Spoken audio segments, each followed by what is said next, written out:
So, good evening, everybody. Welcome to tonight's guest photographer session. Hi, Audrey. I know you're in the wings. Are you okay? Yes, I'm like sitting here. I don't know what I'm doing or what's going on. Yes, you do. In the wings, I Okay. know what you're doing. I'm really pleased to have you with us tonight. Obviously, been introduced by Fundy to us, but when we had your stuff sent over and I had a quick scan through, obviously, to find out a little bit more about you, I absolutely fell in love with this image here. I know we're going to talk about your fine art and your personal projects, but absolutely fell in love with that image and I wanted to know more about the person who took it. So I'm really, really excited about tonight's presentation. I know you're going to talk about yourself as part of the presentation. So obviously, I know that that's part of it. So we won't get too far into it. So let's give you the screen and make sure that we can see everything clearly. So that's going to come over to you now. And let's make sure I give Okay. it to the right person because I've got two A's in the panel. So I'll give it to Audrey. There we go. Am I good to go? Yeah, you just need to put that into full screen mode, and I think you're good to go. I can see it nice and clear. I can hear you loud and clear. Now, Audrey, we have discussed it. Obviously, people, you're a little bit worried about your accent. Obviously, we've been chatting all day, Yes. so I'm quite If used I'm to it. talking fast and the tempo has to be slowed down, please let me know. Because if I get excited and get into things as well, I tend to talk really fast. That's no problem. Um, I'll keep you so prompted there if we need to slow you down as yeah. So one thing I did want to say to all the attendees was I know that there's a few people has probably logged in that has went to my class. I know Sally has messaged me today to say that she couldn't wait for my webinar tonight. I just kind of want to say that it's not on my fine artwork. I wish it was, but this is more about my workflow, so it frees up time for my fine artwork, if that makes sense. So if anybody's looking to see how I do my work, unfortunately it's not kind of in this presentation. It's more about the structure of my business and how I've kind of laid everything out and freed up my time to make way for my fine art projects. So yeah, but you see how many people drops out now, maybe? No? Oh no, not at all. And to be honest with you, before I hand it all over to you, it doesn't mean that this has to be the only one we do. So if you'd like to come back and talk about that, I will happily host that. And We'll obviously, we'll do this one first, Jay. I won't put you on the spot. Let's get this one It's so done. weird. It's so weird talking to a screen. It's okay whenever it's like a class full of people and you can see the faces. I But can I'm assure, actually talking. I can assure you, you're not talking to a screen. They're all there sitting in. I can hear them, and they're already putting some information in the question panel. So we've definitely got an audience for you, Audrey. I can promise Am you. I able to see the questions, Jay, or not? You No. might have trouble seeing them now that you're in presenter mode, so that it depends on your split screen, but you might be able to see the question panel if you open it, but I'm not sure what happens as a presenter because it's a different panel for me as an organizer. But Okay, well, I've got them that's all fine. here, so don't worry about them. I'll go through everything with you, so it's not a problem on that. Okay. So Well, I'm gonna hand it all over to you. I'm gonna go quiet, and then I'm here if you need me. All right. don't keep going anywhere. Don't keep going like tea or anything. Stay here with me. I'm staying So here. as you probably can tell, this is a wee bit daunting for me. I've never done a webinar before, and seems really weird, but I hope you'll all enjoy it. And I always find that if you get at least one piece of information from people like myself, then it was worth listening. Um, Thankfully, I've got out of doing the dishes because I had to make the dinner early to come out to do this. Um, so yeah, so I'm going to start just with probably, as we all do, talking a wee bit about ourselves. So those that know me and those that don't know me, I'm a photographer and I say a business owner. I do weddings mainly. I do portraits, newborns, families, and like every kind of day portrait end of things. And then this is my new love, my fine art, which people probably know me more for. But my weddings and my portrait stuff would be more my everyday kind of work. This is just my personal projects and the sort of work that I put into the awards and things like that. I'm also an award winner, which I'm forever always thankful for. I'm a qualified graphic designer by trade, I say, and I fell into then photography, but I'll talk about that in a minute. And I say, most importantly, I'm a mum. So actually, this talk is really tailored towards even like mums and that as well. So you'll hear my story anyway later on. And this is all new: educator, speaker, trainer, and of most recent a judge. So that's kind of me in a nutshell there at the minute. So this is actually the exercise that I did with Jonathan from Fundy. Andrew would know this. And you know, I actually didn't really realize that I didn't know myself until I did this exercise. So basically, I did this little exercise with Jonathan, and he's come up with these words for me. So whenever he did these words, I was like, oh my God, actually, that is so me. So this is how I actually do run my business. So, and this is who I am. So I'm visionary, I'm creative. So this is all stuff that's important to me. I love what I do, as we all do. I'm driven, and I always stay honest within my business. So if I feel uncomfortable with something, I don't do it. I don't care if it's going to make me a fortune of money. I don't do it. If I can't sleep at night, then it's not worth me even contemplating doing it. So yeah, so this is basically me again, with my words. Jake, do you see this screen? See these little like tab down like tool things? Can I get rid of these, or Yes, stay you on? can do. So Can you see them? no, I can't see them. Only you can see them. But you know the little orange arrow that I told you about? Oh, okay. That'll minimize it for you. Yes. Oh, because it kind of covers up my slideshow a wee bit. Okay, yeah, perfect. I've started it now. Okay. So my inspiration into photography was my Granny Mullen. Granny, unfortunately, didn't have a great start in life. She was an orphan. Her parents gave her up because here in Ireland, back in the 1900s, it was frowned upon to have children out of wedlock. So unfortunately, then was sent to the nuns. And she was brought up with the nuns. She had a really bad life. And she was sent out to slave, and she came out of the nuns, or she came out, obviously when she was 16 or like 18, she was able to leave. And then we always believed that Granny then, defined, the kind of theory on like if somebody as a child has a bad upbringing, then like they end up like not being able to share any love and so we just found that Granny then was just always that inspiration for us, that she just, although her hard life at the start, she still was this really strong, powerful minded woman. So actually, because family wasn't anything that she ever had known until she met my granda. So whenever her and granda got together, obviously they made a family. So they had 10 children. So whenever they were younger, Granny used to always take so many photographs. So it's then obviously being the grandchild, I used to go and look back at these photographs, and it really inspired me into photography. And I just thought, I just think that's lovely that you've got just something there for record. So obviously, if I didn't take these photos, then I wouldn't, as a grandchild, wouldn't have been able to see it. So yeah, so that's my story into how I was inspired into photography. Actually, I'm a big lover of the film industry as well. I love films. My favorite film genre would be horror. Anybody that knows me and knows my work, you kind of can tell now that I'm not actually insane. I just have a real love for horror films, and it comes across in my work then, my more fine artwork.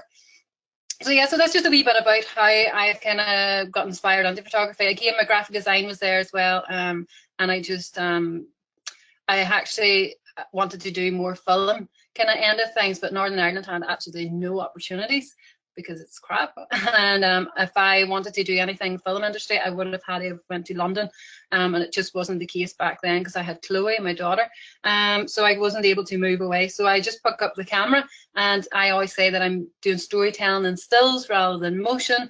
So that's now why my fine artwork actually does look like movies from a still, or stills from a movie. Sorry. So yeah, so hopefully these things kind of make sense to you whenever you kind of know my work, and now I'm talking about myself a wee bit, you can see where it's come from, or in the background from it. So basically then I have my premises. I opened up, purpose-built the studio in 2012. I love everything nature. I grew up on a farm, so all my stuff, like my newborns and all, is very nature inspired, moss and nests and things like that. Like I just love all nature kind of things. So that was kind of the feel of my studio as well. It's not this clean now. Isn't it wonderful how whenever like you are taking photographs, your studio ends up being so clean, and then this isn't how it looks now. It's actually pretty messy. But so yeah, so this is how this is my workspace and my studio space. And this was a wee place that I had opened then in a high street shop about 20 minutes away from me. Because I built my studio at home, I had no passing trade as such. So I then went to like a high street just to try and get some passing trade.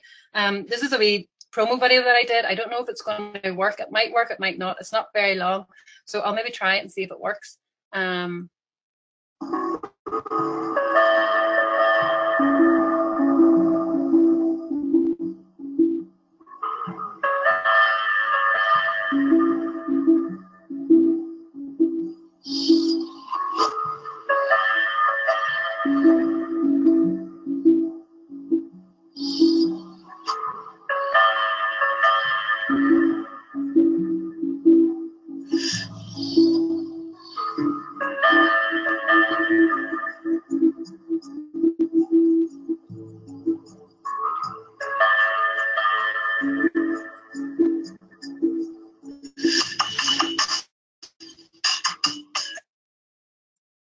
Okay, I hope you are all still there, and I'm really not talking to myself or talking to the computer. But anyway, the videos. Oh, you're still there? Okay. We are still here. No, the videos will play, but they're going to play differently for everybody depending on their internet. So it was a bit jumpy for me, but as we discussed earlier, we can put it in properly into the recording for you, so they can. Okay. Yeah, it's not that important anyway. So yeah, so this is a wee place then. I then decided then last year to close that place just to kind of free myself up a wee bit more. It was just another thing just to look after, and I since have had so much like even financial freedom. I've just had so much more time on my hands then because I give up that other wee place. And then again, that helps then with the likes of like my fine artwork and doing personal projects and that. So this is like my 3 different brands that I've created because I like to do so many different kind of avenues. And I found if I was trying to run under the one kind of brand, say C2 Photography, which C2 stands actually for my 2 children's names, Chloe and Ken. So this is what I had created first in 2009 on a part-time basis, and then so it was like my weddings, my newborns, families, and it was all studio based. And then but I wanted to kind of reach out to like the more luxury kind of brand of portraits, so that's where this comes in. Plus actually I ended up doing this like a generic name because at that time I was getting married, so I couldn't use my maiden name because I was starting the company as I was getting married, so I couldn't use my maiden name because I knew then I would have to end up changing it. So this is how I then always wanted to use my personal name as well. So I created this brand, which is more like high-end weddings, fine art portraits, and it could be on location kind of shoots as well. And this is where actually my training and workshops and mentoring is all going to land in as well. And then I've also got my Audrey Kelly Fine Art, which is my personal projects. It's for competitions, exhibits, fine art, and the galleries end of things. Like so, this is my wee play area here. This is my bread and butter, and this is my kind of training and more kind of high end things. So yeah, so I just found that it was really easy for me to do then my marketing that whenever I had 3 different kind of distinctive brands, because I knew that this audience is different from this audience and obviously different from this audience. So I knew then that I could then use each of these and then market them all differently because they're completely different clienteles. I just found that then it worked easier and nobody was getting confused. So I thought, like if my weird kind of horror stuff was fitting in along with my C2 stuff, my newborn families and babies would all kind of be getting confused. So I just thought it was easier for me to split the brands and to keep them all separate and market them different ways. So I hope that makes sense to you all. So again, so this is my little, just before we go any further, this is my what do you call them? My like Facebook, Instagram, email. So you can go on and you can add me as a friend even on Facebook if you want to see all my personal life. So yeah, so I'm going to show this at the end anyway if anybody wants to see it again. Okay, so getting started. Let's get started now. So for me, my workflow starts from within.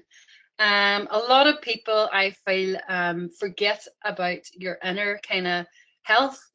So I actually find that, and I had touched on this a lot at my talk on SWB last month. It's all about nourishing. As creatives, we neglect like the biggest asset that we actually have, which is our mind. So at the minute, I'm actually like, well, I have been for a long time. I've been really just trying to nourish my mind and making sure that I am as creative as I can possibly be. And there's no way of doing that but to kind of keep it healthy and nourished. So I say that you have to nourish your biggest assets, your heart, your body, your mind. Starts with something so simple, but drinking water is, I know they all say it in the textbooks, whatever, like, but drinking water does make a massive difference. So I say, you know, for your brain and that, keeping yourself hydrated, it can make you just think quicker. If you're hydrated or dehydrated, you know, you just know that you're sluggish and that, and your mind's obviously sluggish. So for me, I have to keep myself hydrated every day, even for the likes of, I've added, well, I do like a training program, like a PT has me on a training program, and he's added in these good fats into my diet as well. So even things as simple as like, so cut out all that shitty food and add in some even good diet and good fats. So nuts and coconut oil and avocado, like them's all kind of good brain foods and good for your mind and good for your brain. Well, maybe more your brain than your mind, but your mind is your brain, I think. So I don't know. So yeah, so I hope that doesn't seem a bit weird to you, but for me, it works. You will soon find out that I actually won't hold anything back. This is everything that I do. You can some people might find it weird. My husband has just learned to live with it, and he still loves me for it, thank God. But my Chloe thinks I'm weird. But for me, this is me. This is like stuff that I would do every day. So like that I like to take a break. So taking a break from work can make so much difference to your mind and your mindset. Like I see me going to the cinema there, just taking a day out to the cinema, and I could then just come up with an idea, just even sitting in the cinema. So you just take yourself away from your hustle bustle and just let your mind rest on something else, and then ideas and stuff can start to come. So this is something, as again, I hope everybody's doing this. If not, you have to start. So meditation, allow even like 10 to 15 minutes, even 5 minutes a day is all you need, just to kind of let your mind rest. So like so many people, and I know just this, the way or the world is, like it's just so hustle bustle, so busy, social media, everything's going mental. Like, you see, if you just take like that even 5 minutes out and just let your mind rest and just do nothing, don't think about anything, then it's so much good. There's so much good out of it now. So I have this wee app that I actually have given my husband as well. He is like isn't into anything like this, and I found that this was pretty good, this Headspace. It's not like anything weird or anything, and it kind of guides you through like meditation. So yeah, so if you aren't meditating, please meditate. It's really good for your mind and good for your soul. So yeah, again, listening to music. I listen to music while I work. I know there's going to be loads of people out there it's the same, but my most negative thing in my workflow is wedding culling. So it's that selecting process or deletion process, whatever anybody wants to call it. So it just drives me insane. I'm a creative and it just drives me mad. So I have come up with a way to try and get my way through it. So now I actually have my iPad and I'll listen to music, or I'll even, watch something that I'm interested in, just to kind of keep myself in a more positive kind of vibe. So when you wake up, I listen to music when I wake up just to get myself jazzed up. I listen to music when I'm in the shower. So it's just things like that, just to get your day going, and even during out the day, just listening to music. I hope this all makes sense. Things aren't thinking I'm crazy. So this is something as well. This is going really deep now. Frequency balance. So we all work on frequencies and things as human beings in the earth, and apparently we all have to keep in sync with that. So it's all about positive vibes, brain waves, and things like that. This is a meditation mind channel that I listen to, and it has like all these like brainwave kind of miracle tones, they call it, for the mind and for the brain. And apparently it just keeps us all in sync and keeps us balanced. So yeah, it could be all just a feat of I don't know, bullshit. But for me it works. And I'm just I actually am telling everybody about this because I think, if you can better yourself in any way possible, even if it doesn't seem to work or seems a bit crazy out there, then there's no harm done. It's not, it's not going to do any harm. If anything, it's going to do you good. So yeah, so being positive as well. Anybody knows me, I'm extremely positive, and I try and reject negativity. So this is all just things that you should fit into your daily just workflow. It will filter down to everything. If you're negative, it filters down to your family, it filters down to dealing with your clients, it filters down to the work that you produce. So I just think that you always have to be positive, and just try and reject just any negativity. If there's negative people in your life, apparently you have to get rid of them. So yeah, so just try and see the bright side of things, really, and just always have a good outlook on things. This is like something that I've kind of become obsessed with, like buying these journals with all these positive sayings and that. So it's all about staying positive. So don't fool yourselves, you know, just keep staying positive, because it is actually contagious. So positivity is contagious. This was actually my wee girl's room. Chloe, she's now 14. So whenever she can feel my positive energy. So whenever I actually went into like make her bed or something one day, I had these were up in her room. And I could have cried because I was like, oh my God, she actually like has learned something from me. So that was me like learning at first hand that like positivity and like how much it's contagious, and it does pass through to people that you live with and people that you surround yourself with. So just stay positive, and just keep putting it out there. So again, goals and plans, I think, again, I'm very visionary, but I have to write everything down as well. So this is something that I had created probably about 2014, a 5-year plan. If you haven't done a 5-year plan or 10-year plan, please do one. I've had to figure out everything, because then it's great then that you know what action that you need to do before you need to do it, if that makes sense. So in 2016, I would know what I would have to do for 2017 to make whatever goals I have possible. It's great then. There's so much satisfaction whenever you can score things off. So yeah, so make sure you do a goal plan. So yeah, so always strive to be the best. As you know, I'm very active in the awards scene. I never take it for granted. I always think there's always somebody better than you. And I think as long as you always believe that there's somebody better, then it will always make you keep pushing and pushing and pushing. So I'm always learning. I'm always like pushing myself to be the best. And this is the only way here that you can kind of get like that kind of reassurance that you're doing something right. So I like to keep myself active in the competitions and all. So I've entered the SWPP, the WPPI. We have our own local, like the PPNI, which I'm a finalist in 9 categories this year, which I'm really excited about. And it's probably the one, although it's local, it's probably the one that I get most scared over. I think it's because it's like my competitors, but the talent's actually really good. So yeah, so always enter. Don't like just push yourself into something that you're uncomfortable with. So competitions and that being judged can be really uncomfortable, and when you're putting your work out there. So yeah, so that's actually why I do my fine artwork as well. You know, some people say you shouldn't shoot for competition, but I very much shoot for competition, and actually it's like a therapy to me. You know, I've had like there in November, I had like a hectic wedding season, so my mind was just full of weddings, and it was just diluted with weddings. And I actually was doing my SWPP talks in January, and I thought, do I even have it still? So I actually then had to go out and do a creative shoot on, I think it was November time I did it, and that's the one I did of the house, if anybody has seen it. It's the one that won the God, what did I win?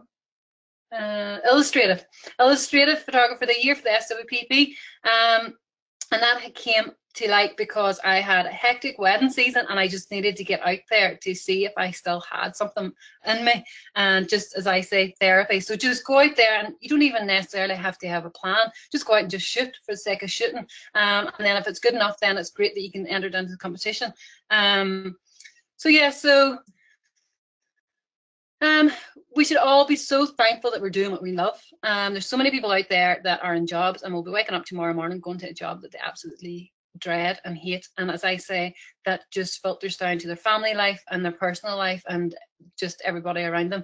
So it's so important that like we have gratitude that we are all, I take it you are all photographers out there and you're all loving what you're doing, like me. So like, you know, don't moan about your job. I know there is stressful times about it, and times, you know, you can get like difficult clients and all, but you know, you have to still think, and you know, we are in a job that we really, really love.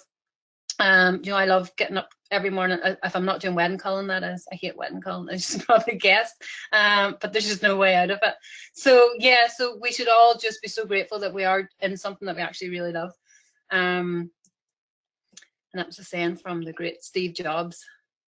Okay, so my motivation is being a good mum now. My story behind my turning point in this whole like workflow thing and how I've restructured my business was the fact that whenever I was starting out, I actually felt like I was a really bad mum. I have 2 children, and I think at that time, like they were maybe about like 3 and like 3 and 10. So I just was working endless hours, maybe 3, 4 o'clock in the morning, just trying to get stuff done, and just the weans were suffering. And one day I just thought, do you know something? I just can't take it anymore. I was missing out on so much stuff that was happening with the weans, like during their younger years, and like I just had my priorities all wrong. I was more worried about like getting an album out for a client, opposed to like, you know, having time in my weans, which I feel like when it comes to that point in your business, you have to have a word with yourself. So I had a word with myself, and that's why I started to take action and started to put these like little they're kind of they're self-made, but they've worked such a treat for me. So that's what I'm going to kind of talk about now. So this is actually my only family portrait. So all you photographers out there, I need a family portrait. This is Ken when he was about 4. He painted this picture, and it's the only family portrait we have to date. So please, if anybody can offer to take my family portraits, please do. So that was my turning point, is family time. I need that more family time, you know, because life is too short. And although we're working to live kind of thing, but we also have to forget, like, you know, we have to have the good times as well with our family. And you know, what's the point in working and making money if you can't enjoy it with your family? So yeah, so this was me before. So it's about finding the right balance. So before I put all these actions that I'm going to tell you into place, this was a 24-hour day basically for me. So I was working about 13 hours, had hardly any sleep, had less family time, and I had absolutely hardly no me time. It must have been just to eat and to go to the toilet, or I don't know what it was to do. So like I was working like half the time of the week. So this is now me now, which is a lot more balanced. And this would be a pretty accurate, yeah, would be pretty accurate. So yeah, so you can see that I stick to work hours now. I don't work overtime or anything like that. I work just what I need. I have a proper sleep, but I still only have that two hours a day for myself. So yeah, so it's about self-structure. So it's basically about, for me, like so many people take their diary and they let the public control their diary. And I just thought, you know, why do we do that? So for me then, I then took my diary and I started to have control. So I then would have said, you know, if somebody wanted an appointment in, I would have told them when I'm free rather than when they were free. So this is what I was doing beforehand. So this is whenever I was working endless hours, not having any family time, no me time, and like not getting any sleep at night. I was like, if anybody had to rang me up for an appointment in the studio, for a wedding, for whatever, I would have been free every single day, every night of the week. So then it ended up that I was just working all the time. Do you know, and I think it's because I was too eager as well to get do you know, whenever you're starting out, you're kind of eager to get the clientele, to get your reputation all built up. But for me, that's where it went wrong. And I just then, you start then to kind of, you start then to hate your work, and because you're working too much, and it starts then to have this negative kind of effect on your life and on your work life. And then it's, as again, it just filters through to everything else. So what I then started to do was I thought, so this is me now. I thought, rather than me, if somebody rings me up, rather than them telling me when they're free, I will tell them when I'm free. So even though if I hadn't even an appointment in on, say, the Tuesday, which is my shoot days, I would have told them, but my default hour was always like 2 o'clock, because I always liked like after lunch. So I would have told them, okay, I'm free at 2 o'clock on Tuesday, or I'm free at 2 o'clock on Thursday, or I'm free on Saturday. These are my shoot days. Because what I found was, what was happening to me in the studio was that at any of these days that I was in the studio, I might have been up editing a wedding or calling a wedding or doing album design, and then a newborn would have come in. And I would have been like, oh crap. So what I had went downstairs, done a 3-hour shoot in newborn, come back upstairs again to start back on my editing and wedding. And for me, it just fired me off. And I felt like it just really messed up my workflow and my production kind of time. So I thought if I had a day and a mindset that I woke up on a Tuesday and I knew it was shoot day, that I knew that that day I had shoots on all that day. Again, for a Wednesday, I don't take any appointments on a Wednesday or a Friday. Most times I have weddings on a Friday anyway, that's okay. But if I'm free from weddings, it's my edit days. Also, if I have any time free in Tuesday or Thursdays, I do fill in the slot, obviously, with editing or any other kind of appointments, but I don't just go shopping or something. So I just think that structured, you know, and then you wake up that morning, it's a mindset. So whenever somebody rings you up, you can then say, you can then dictate to them which nights you're, or which days they'll come to you. And if it doesn't suit, if that week doesn't suit, just pass them on to the next week. Like I will never do a shoot on a Wednesday or a Friday. Again, the late nights as well. I have 2 available late nights, which is 9 o'clock, or sorry, 7 o'clock to 9 o'clock. 2 nights, that's it. And also I have a day off. I feel like because we work on Saturdays at weddings, it's kind of like a hairdressing hours, and if they're entitled to a day off on a Monday, then I'm entitled to a day off on a Monday. So this day as well I use to do my own personal stuff. And again, I could be chocker blocked and really snowed under with work, but I will never give up my day off, because again, it's about your mind and it's about keeping yourself you know, free from that kind of stress.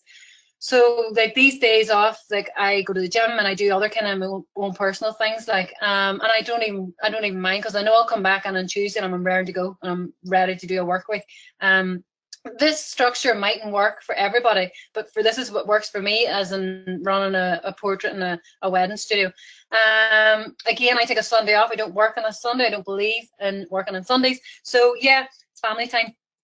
So probably talked about that too much. So like I believe that, like, you know, there's only like 22 slots that I can do anyway. So that's where I can do it. So I'm only targeting 46. So I'm going to rush through this kind of pretty quick. So again, it's about, like, you know, knowing your targets as well. So like I know that I can only do that many newborns, but I don't want to do 6 newborns. My target's only maybe about 1 or 2 newborns a week. So then, you know, I know that I can use them days, use them up. So again, my wedding calling then, editing and album design, then I do them on the Wednesdays and the Fridays, or they'll be done in between appointments on the Tuesdays, Thursdays, or Saturdays. And that's something else that I have done just through these years, is limit my weddings. I know there's a lot of people starting to do this now, but I then had like worked myself, like, I don't know what, in 2011, as you see. 40 weddings mightn't seem a lot for a lot of people, but for me it was like nearly breaking point, because I was like, I had my son was only born, so I had a newborn. I also was trying to grow my business, and I was trying to, you know, do my portraits and other things as well. So 40 weddings was a lot for on your own, and that kind of took effect on my reputation a wee bit too in the early days. And then I just had to put like these things in plan. So then I started to drop them down. So the more I drop them down, the more I put the price up. So like I'm now doing only 20 weddings. I've structured myself to 20 weddings a year. I'm still getting the same price as like 25 or 30 from the other previous years. So it's trying to be clever that way. So again, because I'm doing a lot of workshops and I'm getting my revenue in other areas, I'm able to do this. So I'm able then to kind of, you know, free up my time with the weddings, because they do take probably the majority of everybody's time is weddings. Like, so yeah, limit your booking. So for me as well, this added and created like an exclusivity. So like I get a lot of people now that you know, would talk among their friends saying like, oh my god, how did you actually get her? She's really hard to book now. So because I have added this exclusivity, you could say, it's kind of become a wee bit more desirable to get me. So it's like you become like a designer brand. Oh, that doesn't sound really boastful, because I'm not boastful. This is what it's created, unknown to myself. So you become that higher demand, and you actually do get earlier bookings as well. Whenever you kind of say that you're taking on less weddings, you're only maxing your numbers. So you just have to know how many you need versus how many you want as well. So wedding workflow, this is where hopefully Audrey will come in soon too. So my wedding workflow is pretty simple. I think everybody kind of does the same. So I work with Lightroom and I work with Fundy. I've only recently started using, maybe this last year, I've started to use Fundy. Before that, I was using, you know, just the album software that everybody, or like the album company would have given me. And it was always very sluggish. And definitely with Fundy, then it's really has ups my pace a lot with album designs. So whenever I get a wedding, then I will obviously come home, back it up, and then I bring in my images into Lightroom. I think a lot of people use Lightroom anyway for that, and then that's where I would do my culling. I know people do a selection. I don't. I like to reject. But it doesn't make any difference. So I would reject my pictures first, and then delete all rejected images. And then I have the images that I'm going to edit. So whenever I just do all my first edits in Lightroom, and then they're exported out then to go on to the likes of Fundy. So I think I'm actually going to, oh God, maybe I'm talking too quick. I think I'm nearly at the end of my slides nearly. Jay, are you there? Is anybody there? We are here. We're here. We're all still with you. I wasn't sure. You mentioned earlier. Were you going to go into Fundy, Audrey? Is that what you were planning to do? Yeah. So I'm going to actually just show. I wanted to just show. This is like the first album. So whenever I got the Fundy software, I am a graphic designer, which I do believe has an advantage whenever you are doing album designs. You know, and I'm pretty picky when it does come to album designer, but nevertheless, that's whenever Fundy came, I like anybody could be a graphic designer. I felt like, so this was my sample album that I used for my very first go at Fundy. What I loved about it was like features that my other software companies or the other album softwares didn't have. So it was the likes of like these clusters here, you know, that you could resize them. And just everything was so simple, and even like drag and drop as well. You know, like simple things like this, where this was all done very manual and very sluggish. And the other softwares, I just found then this a real dream to work with, and I just felt that, you know, I probably created this sample album within I would say about 20 minutes. You know, I was just able to select the pictures that I wanted, and you know, you can do all different layouts and stuff. So like you could change the layouts to different and then you can do your own custom designs as well. So yeah, I find it just such a difference then whenever I started using my my Fundy software. As much as I enjoy this bit, so if I get the wedding calling over me and then I'm on to my software design or my album design, and this is a bit then that I'm more at ease and I actually do enjoy it, but Fundy's made it that so much better. Like, I don't know if Andrew, I don't know if you want to talk any about Fundy. Are you there? Hey, Audrey.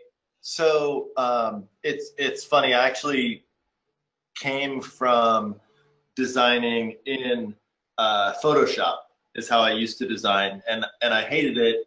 And it was so slow, but all of the programs out there were, you know, based on templates. So they were like little open holes, and you'd had, you know, if you wanted to change the design, it was really difficult. So I actually, when I first went to college, I was in a mathematics track. And so mathematics was an area that I really liked. So I just viewed design as a math problem, because ultimately we want to feature some images, and then the other images we want to have all of the edges aligned. And that's where those drop zones came in, the orange boxes came in. So no matter what you put in there, it's going to line everything up on the edge. And then, you know, simple things like swapping verticals and horizontal photos. So I wanted to be really simple and fast if you don't really have any graphic design background, but then if you do and you come from Photoshop or InDesign or something like that, you can do all of the same things, but just a lot faster. Yeah, it lines everything up for you. You know, no matter how much you move it or that, it keeps it all. Yeah. Because I actually had it individually in my other softwares. I had to actually individually like place these all together, make sure that they were all in line. whereas this does it for you. Yeah. And that was one of the key concepts for me, is that photos have to travel in groups on the page, because you're designing in clusters of photos, not individual photos. Yeah. Well, this has been a lifesaver for me, actually. And it's just sped up that the album design. Well, I would be a quick album designer, but I think you're only as good as the tools that you have, really. So this has made it super quick for me now. So yeah, from us, feature. Sorry, Audrey, I didn't mean to interrupt. It was quite interesting, Andrew, to hear you say then that from us here, with Mark being the main album designer within our business, prior to Fundy, we hadn't found anything. So like yourself, we were doing it by hand. We were doing it not by hand, but doing it in Photoshop. And Mark went and spent days creating his own Photoshop templates for our album designs, and then importing those out, to Loxley in our case here, as our lab. But the day he found Fundy, it was like it happens occasionally, and Fundy was definitely one of them. I get a shout. I'm in a different office, and it's like, JJ, you've got to check this out. And I remember, I think it was about 4 years ago, Andrew, when he found Fundy, that he just went, "This is a game changer, mate." And he showed me the finished album, and he'd done it in half an hour or 40 minutes, knowing Mark, because he learns things in and out, and he just went. And ever since then, we've never looked back. So that's great. Yeah, and I think it's, as you said, Audrey, with your background being graphic design, as much as you are a graphic designer and you love that element, these things, I love your term, the wedding cull. I've never heard that term before. Obviously, so I think it's great, but I have to ask, and I made a note that, you were talking about music in your workflow and when you were doing your cull. Do you choose aggressive music when you're doing your cull? No, I feel like deleting everything. They wouldn't have any photographs left. Excellent. I just thought, but, I had this vision of you now. Watching things. I just had this vision of you doing the wedding cull with some really sort of heavy metal sort of going on or something like that. There has to be other people out there that hate that part of their workflow. And I just feel like I can get rid of it. I just feel like I'm very personal when it comes to selecting the pictures as well. It's just something I know there's loads of people out there, loads of companies out there that can do your editing and do your wedding culling and things like that. But I feel like it's something that I need to do myself. Do you know what I mean? So I've got no way out of it. I have to do it, so yeah. So this is with when I get by that stage and then I'm on to the album design, then this is where it's pleasure then. Thank God. But yeah, is there any questions on it? Yeah, we do. We've got, not in any particular order, Audrey, but I'm going to try and sort of I know we've only got Andrew for about another 10 minutes, so I'm going to sort of just go through the Fundy stuff to start with, and then we've got some other questions for you. Okay. So I can stay on from. Absolutely brilliant. Okay, so with regards then, so we're talking about workflow. We'll stay on the wedding edit at the moment. So obviously we can see that you allow your time. Typically then, what does a wedding take you then in the edit process? How long would it take you to do sort of a whole wedding? Like in what sense? Like an actual day? From the cull, obviously we know we can do an album in these days with Fundy and the likes of 20 minutes, but how long does sort of the whole sort of wedding edit process take you then to complete your first album to show the bride and groom? If I'm honest, it depends on how, what would you say? Like if I'm not procrastinating, because I'm doing something I really don't want to do, I'm like trying to find something else that I shouldn't be doing more. Do you know what I mean? So it's like, if I really had to be disciplined with myself, I could cull, edit, and do an album design, I would say within about 3 hours, if I really was disciplined about it. And with regards to the images, do you preview them to the bride and groom before you do the album design? We actually did, and it has worked such a treat for us. What I found that whenever in my earlier days we used to provide the images to the couples so that they could select the pictures for their album, I just found it took far too long for them to get back. So I then, probably mid-season, 2015, I started to do pre-design albums, because I found that the pictures that they were picking weren't real. It didn't make sense. And because I'm a graphic designer, I want everything to be visually pleasing. So they were picking images that I thought, that doesn't work with that. That can't go on the same layout with that. So what I started to do was I started to do pre-designs. So I've done them since, and they've worked such a treat for me now. So what we do is then, so we will edit, we will cull, edit, and then obviously export the images to the album design. We'll do up the album design, and it's album design plus then we put the images up online as a reference, kind of like as a reference book, and we will give them their album design, which we have picked basically all the pictures for, and they use then the images online as a reference to, like, if they didn't like anything that we had. And now majority of the time, because we're both, like, I've got like, Suzanne works for me and she's a graphic designer as well, because we kind of know what pictures to put in and we're kind of good with the selection process now, very few people do many changes, and it just had sped up our workflow so quick. So we're now getting albums out like hotcakes. So yeah, so if anybody's not doing pre-design, I would completely recommend it. I know a lot of people upsell. I'm not an upseller because I'm going back to my words. I know it's not dishonest what you are doing, but for me, I don't feel right doing it. So what I do is I just create this album and put pictures in it, and I give them what I believe is good value for money. I don't do any upselling, but I don't know, that could maybe differ from. I think that's getting quite common with the amount of guest photographers and wedding photographers that we have actually doing talks for us now. The sort of album pre-design. I mean, I remember recently one of the guest photographers was saying that if they buy they choose the pre-design, then it's X price, and then if there's any changes, then there was a cost per change. But they found that as a whole that they were going, they were just buying the album as it was. There was very little changes to be made, and they just felt that by not offering it, and as long as obviously with the tools that we have here, obviously, and your design background, that you can turn out a fantastic looking album anyway. More like you said, it's just killed in a good way that whole sort of to and fro process that there used to be with the pre, choosing your favorite images and this, that, and the other. I think there's a lot like you, Audrey, are doing that, and that's we absolutely do that. My selling point to it as well to couples is that like I always explain this to couples whenever they come to see me. I always tell them, I'm going to be selecting your pictures basically for your album, and I always just would say, because like. After your marriage, after your wedding, you get back into normal life pretty quick and back into working and stuff, and it takes a long time, and just for them to sit down and pick pictures and stuff, and I just explained to them that I've been waiting. It's like sometimes I waited 2 years for couples to get back with their images, and I just thought, it was going into like 2 more seasons, and then it just was a nightmare. So I just then like to get the season finished when it's there and then. We've said this before. We have a wedding album here that has come through 3 studios and is yet to be collected. And we still contact them every few months to say, are you coming in to collect your album? And they're going, oh yeah, we'll get around to it. And it's probably been here for about 8 years now.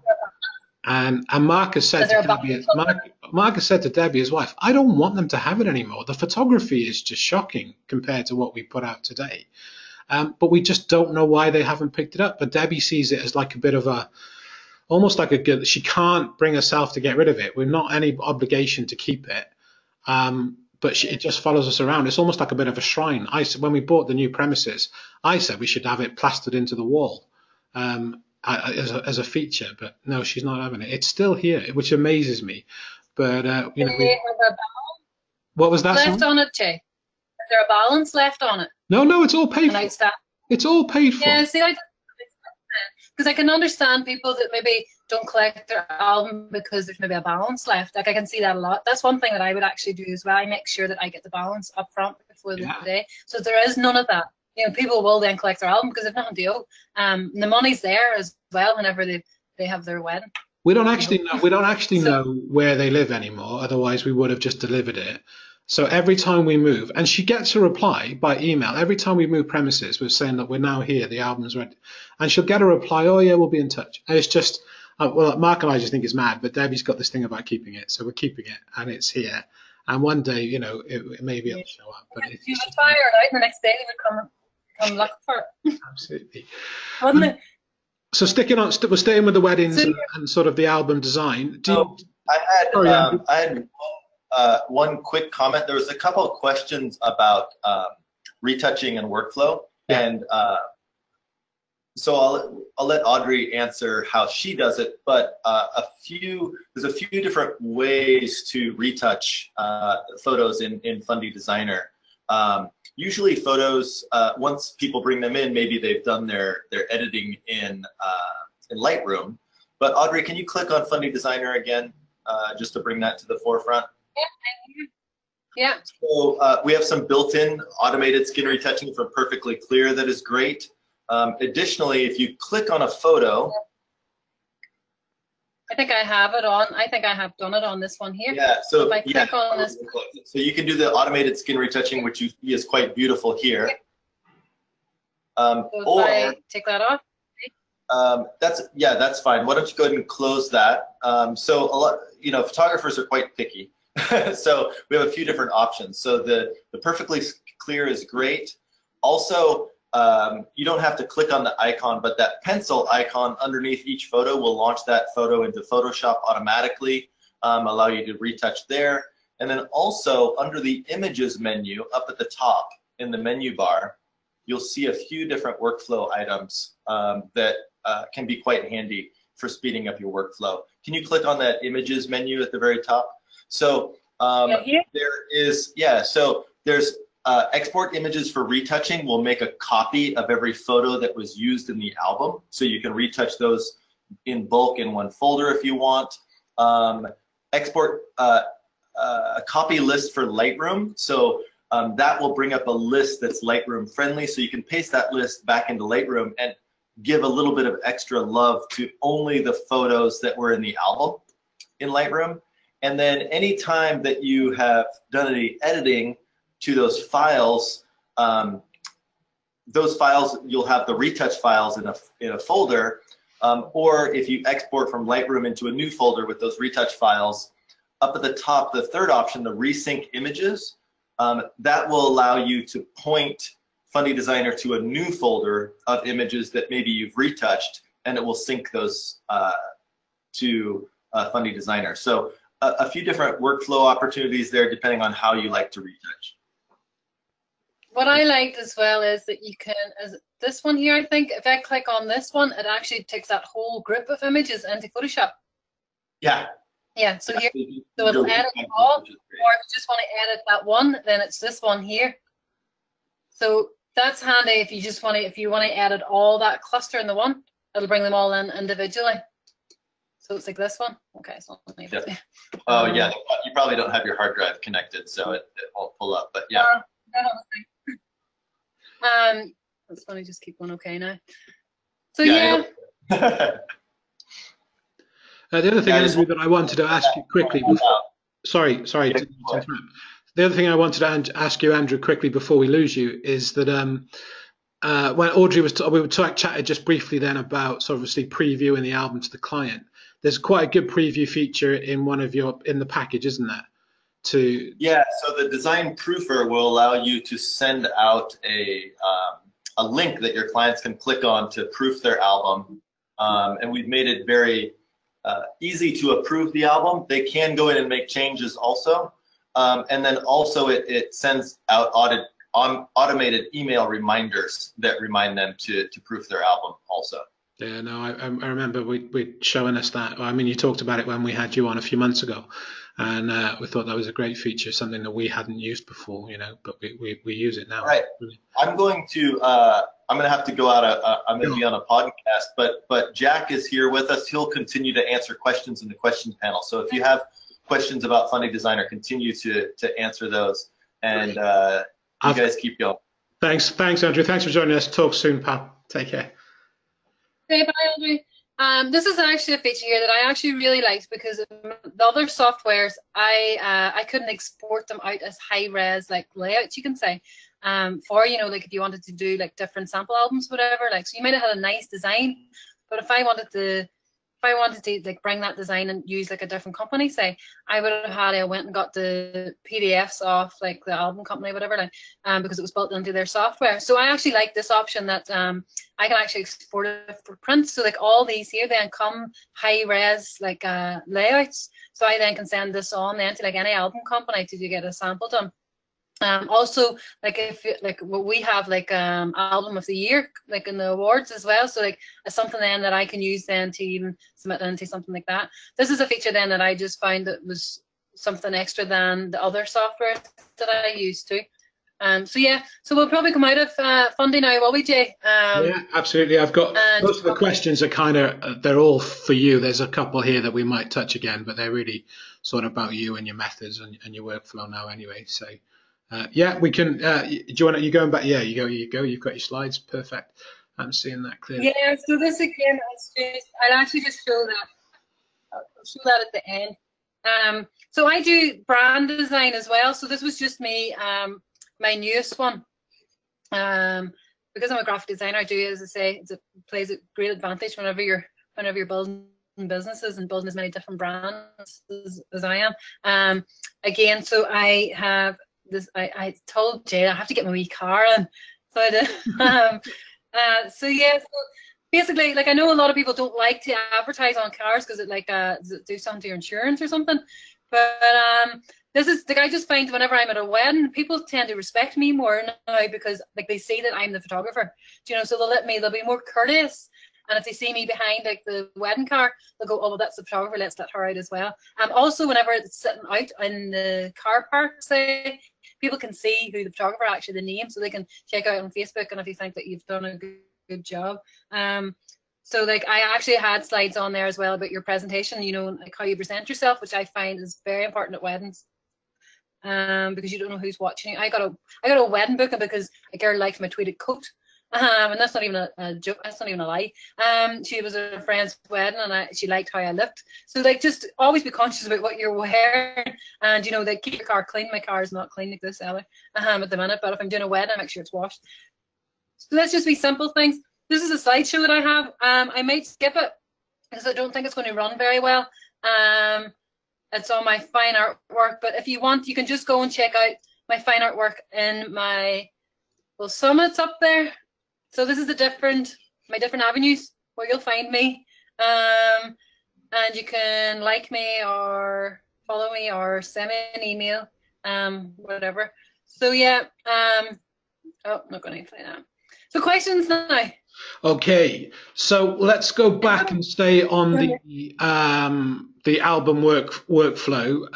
How many do you have a set number of spreads to an album and a set number of images that you present in the album?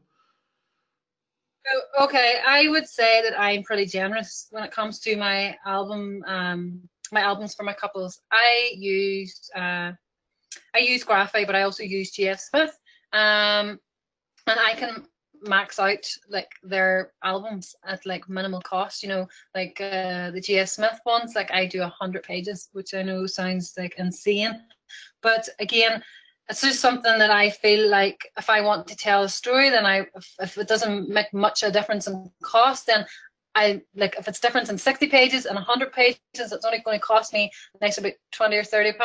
Then you know I'll max it out. Again, I feel like as well it helps with my design, and this is a graphic designer. I mean, and we were always taught, you know, to please the eye. So this leaves it then that I can fit in, you know, those like one-page images. Keep it a wee bit more simpler with cluster pages as well. I give a hell of a lot of pictures. It just depends on which package they go for, which collection they go for. I've got 3 different collections, you see, and they all kind of differ. But if that's my first collection, then images are whatever I can fit in to 100 pages, basically, and if I feel like it tells the right story. So yeah, I am pretty generous.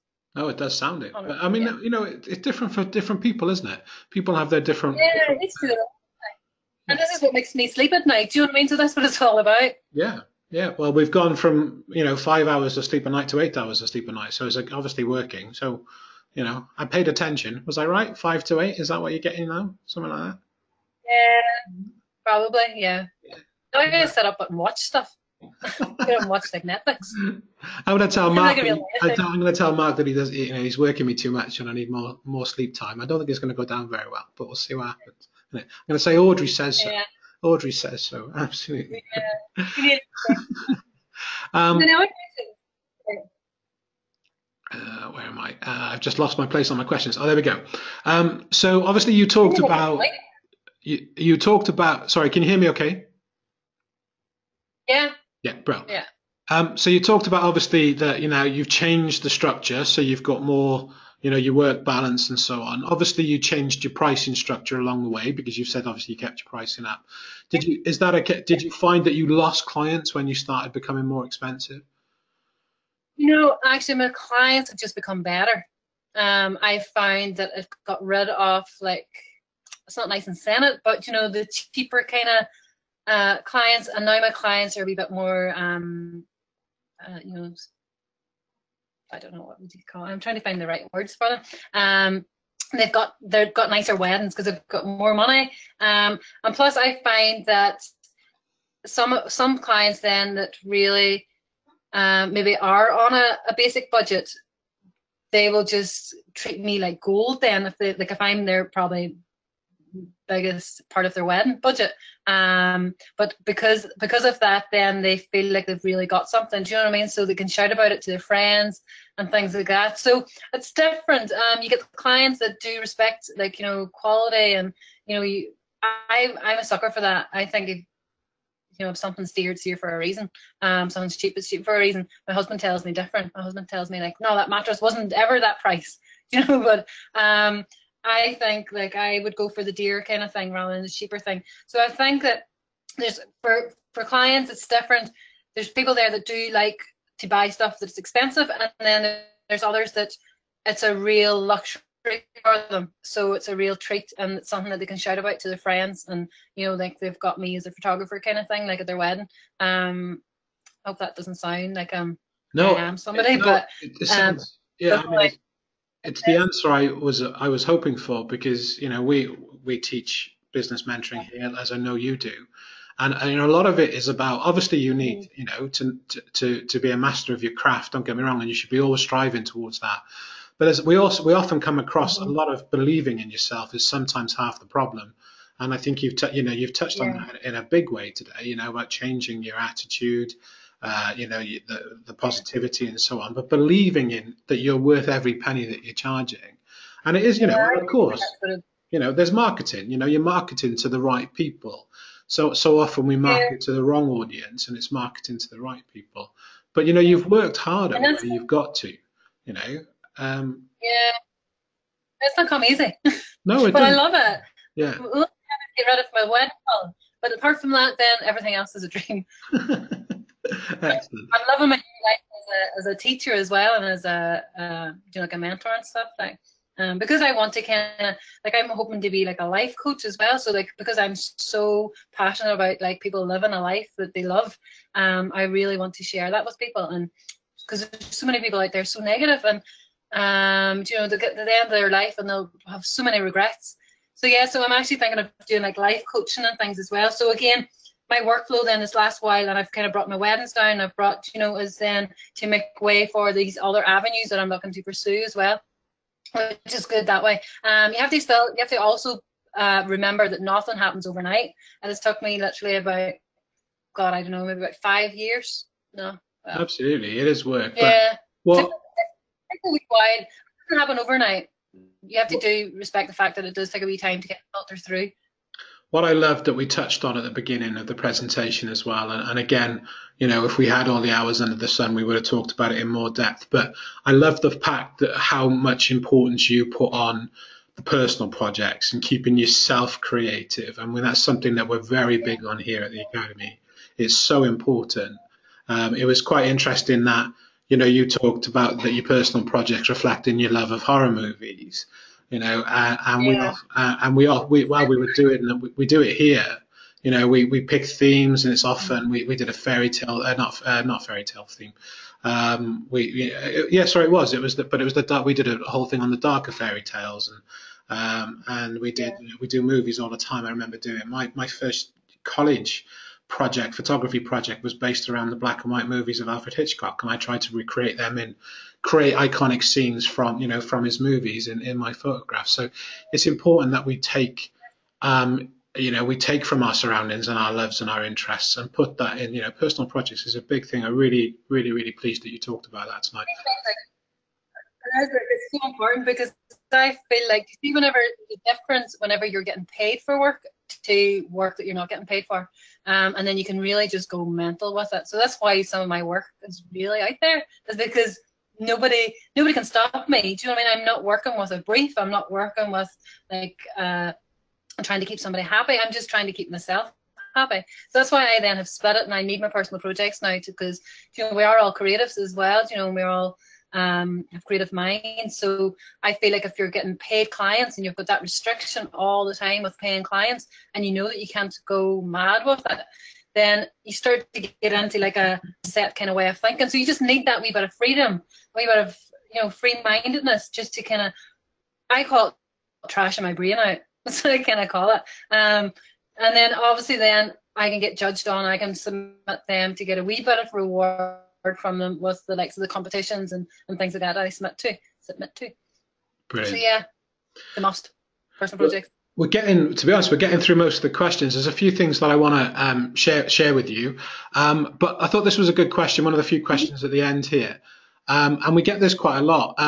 How do you find separating your personal Facebook from your business Facebook? So are you quite big on that? Do you keep your personal, or does it bleed into your business stuff at all?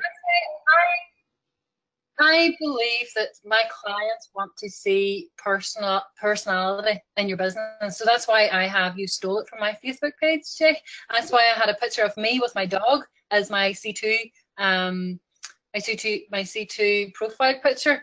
I think people buy into people. They don't buy into like profiles or logos or anything like that. So I think it's nice, like if I have anything personal happening in my Facebook page, that I know that like my personal page, if I know that my fans and my C2 page might get benefit, might get to know me a wee bit more and warm to me a wee bit more, then I'll share it onto my Facebook page. Not like you have to be you have to be a bit realistic about it, not like nights out. So you have to think anything that will make your business look respectable, not like drinking or anything like that. Well, I don't really drink or go out or anything anyway. But things that even the like an achievement or something, or like I don't know. There's just be things I do share onto my Facebook, my business Facebook page, that I think then that it can help my clients to warm to me more. That I'm not just this like profile. So no, I think it's important, but to a certain extent, don't do the whole nights out. And actually, in my own personal page, I would keep my stuff like that off Facebook anyway, because I have a lot of photographer friends as well as my friends, and a lot of like suppliers, and a lot of people that's inspired by me as well. So I don't want them kind of losing interest if you have all this like. Yeah, I think to some extent, when you are in business and you have got, when you are out there, your kind of personal page becomes an extension of your business page, really, anyway, isn't it? Actually, that's one of the reasons why I kind of stopped going out locally. We don't really go out much, like as like to socialize. Like me and my husband like our cinema dates and stuff like that, because I like my movies. But I found that any time that I went out locally, I found it really hard to get drunk. Surprise, surprise, I'm an Irish that can't get drunk. But I just find, but you know what it was? It was the fact that I was in a room full of people, and I was a business owner, and I could have been somebody's wedding photographer. I could have like been somebody's like newborn photographer, whatever. And for me, if I was like drunk and like lying about, like really kind of unprofessional looking, then I know that has a knock-on effect on my business. So I think you have to be in business, like in every aspect of your life. You have to be a business person, regardless of where you go, because it's down to you, especially something as personal as like you're a photographer. Do you know what I mean? Because you are kind of, well, I am my business basically, and that's like people connect to me. So yeah, I'm not telling everybody not to go out and drink, but yeah. No, absolutely brilliant. That's my life. I thought this was quite nice. My personal projects, talking about personal projects, this has come through, is actually photographing my family, because obviously it's so important to remember these things. And it's quite interesting that you touched that you've not had a family portrait, Yeah. you know. So I thought that was quite nice touch there. Can you just quickly remind us, Audrey? You mentioned the wedding albums that you prefer. What were they again? Somebody missed it. The album suppliers. So the album suppliers I use is GF Smith, which are pretty good with me. I've been with them from day not. I use as well Graphic Studio. I love their DMA, as do my clients. And I also use like another, well, actually, you know, some I don't. I've still not got a sample on it, so I'll just ignore that one. So basically, GF Smith and Graphic. I believe that you should keep it really minimal. I do the same with my products in the studio as well. Again, if you can go simple, simple, simple, it keeps your workflow to a minimal. So like I only do like no more than 3 molds in my studio, you know, like frames. But those 3 ones could have like different colors. I keep my product line very simple. Again, I had this on another slide, but I just took it all out because I know that we were kind of stuck for time now.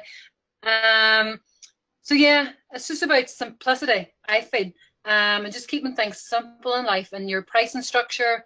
And you have to know your business as well. So you have to know your numbers. You have to know your time studying. Do your time study.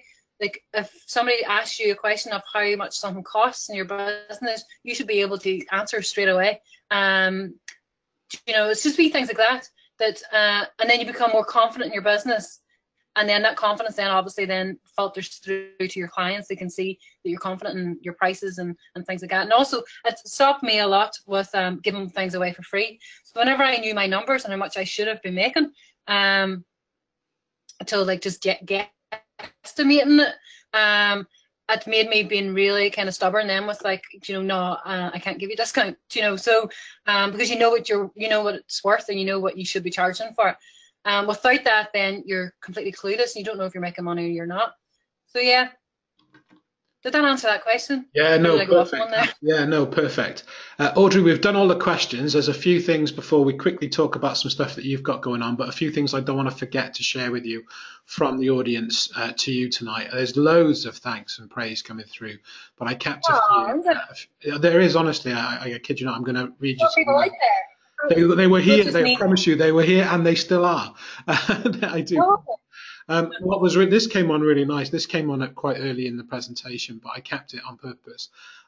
You said something. Does it make sense when you were talking about getting your head around your meditation and your balance and your timing and your family and your balance? And they said it all makes perfect sense, and it's nice to hear somebody actually say it out loud for a change. Absolutely brilliant. Yeah.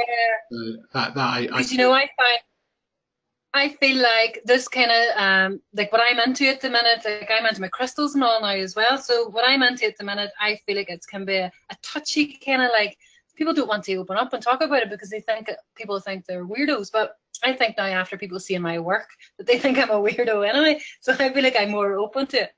But like my Chloe thinks I'm weird, but I don't know. I think people are becoming more open-minded to things. They're not as narrow-minded as we used to be. There's a lot of people starting to meditate, and there's a lot of people just starting to wake up a wee bit more. Like Northern Ireland, they can't get any more narrow-minded than Northern Ireland. Do you know what I mean? So I actually don't care anymore. If it benefits me, that's like, don't be scared of judgment. Like that's why I produce that kind of fine artwork. Like I don't fear judgment. The only failure I actually have in life is failure. So I think we should all live our life, you know, like it's our last, or not, well, it's our last. Absolutely, no, it's I you know, you have no regrets. So you know, just plow on and take risks, take jumps. Like I can't believe how far I've come actually in doing like talks and stuff. Whenever Terry, my first talk was in 2017, I think. Yeah, a couple of years ago at SWPP. And when Terry, I submitted the thing, and Terry then accepted my talks, the 2 talks on the Saturday and the Sunday. I thought, shit, what have I done? But you know, it's the best thing I ever did. I was so petrified. I actually had told my, if Sally's out there, she'll know this. I had told my delicates as well. My class that I actually, before the class, I actually was like asking my grannies in heaven to send me strength to get through them. But you know, I got through it, and now I'm here, and it really has stepped up my profile a lot more. So it's like, don't fear. I think it's for me, it's like the fear is in actually thinking about it. Actually doing it's not that bad.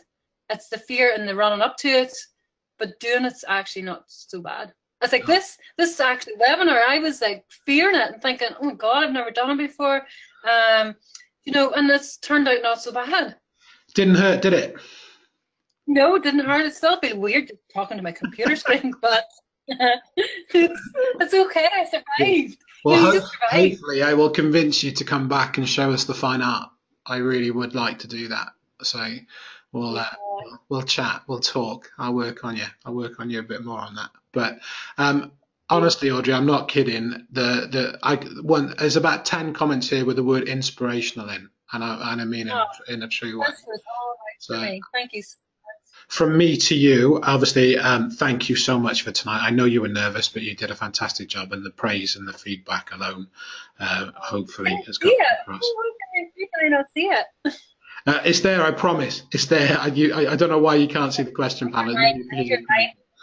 I'm not lying to you. I can promise you. It's lit up again now. I'm not making it up. They loved it. I thought it was a great presentation, and Andrew left me a quick message before he left saying he thought it was inspirational too. So thank you so much.